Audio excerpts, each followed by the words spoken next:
আসসালামু আলাইকুম প্রিয় সাথী ও বন্ধুগণ, আপনারা অবগত আছেন অবৈধ অসাংবিধানিক রাষ্ট্র ক্ষমতা জবরদখলকারী সুদখোর ইউনূসের অপসারণ উপলক্ষে আজকের এই প্রতিবাদ সভায়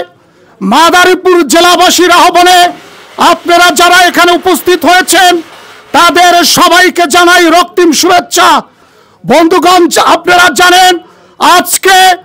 আমরা এমন একজন নেতার হয়ে মাদারীপুর জেলাবাসীর তরফ থেকে এই প্রতিবাদ সভার আয়োজন করেছি। তার রাজনৈতিক বিশ্লেষণ, মতাদর্শ এবং জীবন বৃত্তান্ত 52 সালের 1 জানুয়ারি মাদারীপুর জেলার সম্ভ্রান্ত হাউসদি গ্রামের বীর মুক্তিযোদ্ধা জনাব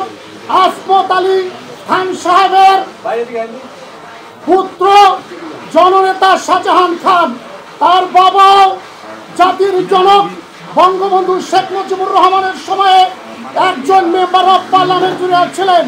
সেই যোগ্য বাবার যোগ্য সন্তান সরকারি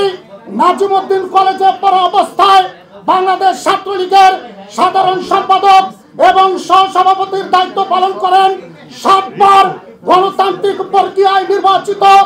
গণপ্রজাতন্ত্রী বাংলাদেশ সরকারের মেম্বার অফ পার্লামেন্টারিয়ান এবং শ্রমিক ফেডারেশনের সহসভাপতি বীর মুক্তিযোদ্ধা শাহজাহান খান আজকে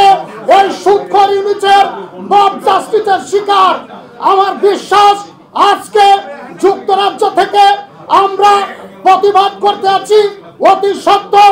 এই সুদখোর ইউনূস আইনের মাধ্যমে আমরা আমাদের প্রিয় নেতা, গরিব দুঃখী মানুষের নেতা, শত হাতচুজ্জ্বল জননেতা শাহজাহান খানের মুক্তি দাবি করছি এবং অতীতেও যেমন সাধারণ মানুষের কাছে মাদারীপুর জেলাবাসীর হয়ে দাঁড়িয়েছেন, বাংলাদেশের কেন্দ্রীয় রাজনীতিতে গণতন্ত্রের মানুষ কন্যা বঙ্গবন্ধু কন্যা জননেত্রী শেখ হাসিনার হাত ধরে একসাথে সামনের দিকে বাংলাদেশকে এগিয়ে নেওয়ার জন্য কাজ করছেন। আমার বিশ্বাস আজকে যুক্তরাজ্য থেকে আমরা মাদারীপুর জেলাবাসী এবং আমাদের সাথে সংশ্লিষ্ট হয়েছে বাংলাদেশ আওয়ামী লীগের বিভিন্ন স্থানের নেতৃবৃন্দ,